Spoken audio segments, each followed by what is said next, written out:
তো আগে রায়হান রাফি বলছে, আপনি প্রশ্নটা ভুল করেছেন।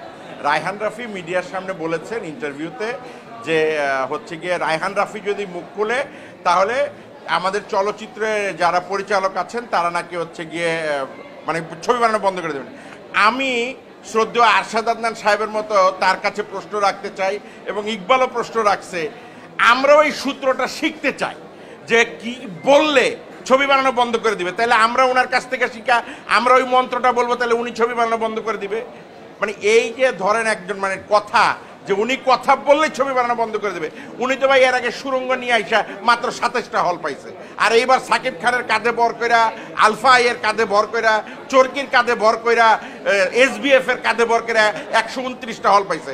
ওনার মুখে আসলে এই কথাটা মানায় না আমি মনে করি। রায়হান রাফি নায়িকার ব্যাগ নিয়ে ঘোরাফেরা করে, সেই নায়িকার নাম তো নিশ্চয়ই আপনারা জানেন। তমা মির্জার ব্যাগ নিয়ে নাকি ঘুরে করছে, এই কথা বলা বলি হয়েছে। চ্যালেঞ্জ হচ্ছে গিয়ে দামাল, ওনার চ্যালেঞ্জ হচ্ছে দামাল। পরান 1 সুপারহিট হওয়ার পরে উনি পরান 2 বানাইছে, সুপারহিট হয়েছে।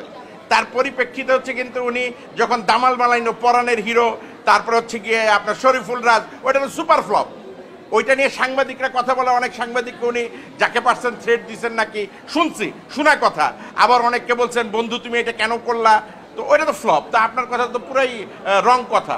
উনি যদি নতুনদের নিয়ে সুপারহিট করতে পারতেন দামাল করতো উনি, দামাল তো ওনার সুপারহিট হয় নাই। হয়েছে কি যে আপনারা জানেন ইকবাল আর সাকিব খানের মধ্যে হচ্ছে গিয়ে একটা কঠিন বন্ধুত্ব ছিল। বড় প্রেম কিন্তু কাছে টানে না, দূরেও সরিয়ে দেয়। সো দ্যাট ইকবাল আর ধরেন হচ্ছে গিয়ে সাকিব খানের একটা বন্ধুত্বের সুযোগ নিয়ে দেখবেন যে কিছু মানুষ কাদা ছোড়াছুড়ি করে, সো দ্যাট এই সুযোগটাই ধরেন অন্যরা নেয়। ইকবালকে ভয় পাওয়ার কোনো কারণ নেই, কিন্তু অ্যাজ এ নির্মাতা হিসেবে বা প্রযোজক হিসেবে ইকবালকে হয়তো ভয় পাওয়ার কারণ আছে। কারণ আপনারা দেখবেন যে ইকবাল এর আগে কিন্তু ঈদে যখন ছবি নিয়ে আসলো অনন্ত জলিলকে নিয়ে, চরম একটা হাইপে উঠলো যে ছবি দেখতে যেতে হবে, অনন্ত জলিলের 10 কোটি টাকার ছবি।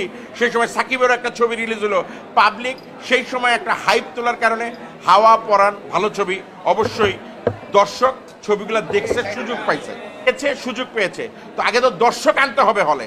ইকবাল কিন্তু দেখবেন ছবি যাই হোক প্রত্যেক ঈদে কিন্তু ছবি আনে। এই যে ঈদের রিভেঞ্জ নিয়ে আসছে, কাকে নিয়ে আসছে? সাকিব খানের সহধর্মিনী বুবলিকে নিয়ে। এবং বুবলি কিন্তু বর্তমান সময়ে মহিলা সুপারস্টার। আমি আজকে একটা টাইটেল দিয়ে দিলাম, সাকিব খান যদি হচ্ছে পুরুষ সুপারস্টার হয়, বুবলি কিন্তু প্রমাণ করে ফেলছে বুবলি মহিলা সুপারস্টার। সো দ্যাট এই মহিলা সুপারস্টার বা নারী সুপারস্টার যাই বলেন না কেন, তাকে নিয়ে কিন্তু সে রিভেঞ্জ নিয়ে আসছে। মানে এখন দেখেন ইকবালের কিন্তু আপনারা যাই বলেন না কেন একটা ফ্যান ফলোয়ার তৈরি হয়েছে।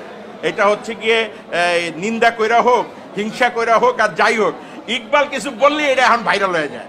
সো দ্যাট এই যে একটা ফ্যান ফলোয়ার তৈরি হওয়া, নেগেটিভ আর পজিটিভ, সো দ্যাট অনেকেই এখন সাকিবের মতো ইকবালের ভয় পায় যে ইকবাল যদি কিছু কয় এই কথাটা ভাইরাল হয়ে যেতে পারে। আমার মনে হয় যে এছাড়া আর কিছু না। দেখেন আমাদের বাংলা চলচ্চিত্র নিয়ে কিন্তু ষড়যন্ত্রের শেষ নাই। হ্যাঁ, এই মুহূর্তে ইন্ডাস্ট্রির সবচেয়ে বড় প্রযোজক বলেন, শুভাকাঙ্ক্ষী বলেন আরশাদ আদনান সাহেব, উনিও ওনার অনেক বক্তব্যে বলেছেন যে আমাদের বাংলা ছবি নিয়ে কীভাবে ষড়যন্ত্র হচ্ছে। তো সো দ্যাট আপনার প্রশ্নের উত্তরটা হচ্ছে আমি এখানে ষড়যন্ত্রের গন্ধ দেখি এবং ষড়যন্ত্র দেখি। এখন দেখেন আমাদের ছবি যখন রিলিজ হয় তখন কিন্তু নানা রকম কন্ট্রোভার্সি তৈরি হয়।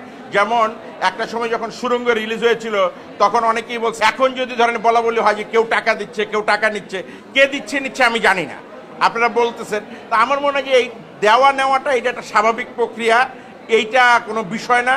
কিছু টাকা পয়সা তো দিতেই হবে, মানুষজনের না দিলে কি আর মানুষজন প্রশংসা করবে? কিছুর পিছনেই দেখবেন টাকা লাগে। আপনি যখন হচ্ছে গিয়ে কোনো কিছু কিনতে যাবেন, খাইতে যাবেন, দেখতে যাবেন, টাকা লাগবে। এখন দেখতে হবে টাকাটা পজিটিভলি দিচ্ছে কিনা বা নেগেটিভলি দিচ্ছে কিনা। কারণ আমি একটা বাজে জিনিস বাজারে আনলাম আর প্রচার করলাম সেই জিনিস নিয়ে আসছি, খাইলেই তোমার ওই লেগা পেট পাতলা পায়খানা টয়লেটে চলে যাবা, তো লাভ তো নাই দিন শেষে। আপনি যদি টাকা দিয়ে বাজে জিনিসের প্রচার করেন, এইটা দিন শেষে পাবলিক বুঝে ফেলবে এইটা খাইলে টয়লেটে যেতে হবে, সো দ্যাট এই প্রোডাক্ট খাওয়া যাবে না। এই আপনার যে কোনো ফেস্টিভ্যাল আসে, ফেস্টিভ্যালে ইকবাল ছবি নিয়ে আসলেই ইকবালের নামটা জড়ায়। আর ইকবাল বাংলাদেশ ফিল্ম ক্লাবের নেতা, ইকবাল প্রযোজক সমিতির সাথে সক্রিয়ভাবে জড়িত। ইকবাল একজন এই সময়ের সবচেয়ে রানিং প্রডিউসার আরশাদ আদনানের পরে। তো সো দ্যাট আসতেই পারে একজন রানিং প্রডিউসারের নাম। আপনি যেটা বলতে চাচ্ছেন, ইয়েলো জার্নালিজম আমাদের দেশে সবসময় ছিল। তো যারা ধরেন আপনি যেটা বলতে চাচ্ছেন যে টাকা খেয়ে ইকবালের বিরুদ্ধে নিউজ করে বা যার বিরুদ্ধেই নিউজ করে, এটা যে কারো বিরুদ্ধেই করতে পারে। ইয়েলো জার্নালিজম যুগে যুগে ছিল, আমি মনে করি ভবিষ্যতে থাকবে আমার মৃত্যুর পরে। সো দ্যাট এই ইয়েলো জার্নালিজমটা আমাদের জন্য আসলে সুখকর না, আমি মনে করি এটা বন্ধ হওয়া উচিত। দর্শকদের উদ্দেশ্যে আমি একটা কথাই বলতে চাই, আপনারা অবশ্যই তুফান দেখবেন, রিভেঞ্জ দেখবেন, ডার্ক ওয়ার্ল্ড দেখবেন, আগন্তুক দেখবেন এবং 2টি হল পাওয়া ছবি ময়ূরাক্ষীও দেখবেন। কারণ আমার বাংলা চলচ্চিত্র বাঁচলে আমরা যারা চলচ্চিত্রের সাথে জড়িত আছি আমরা সবাই বাঁচবো, আপনাদের জন্য বিনোদন দিতে পারবো। ধন্যবাদ।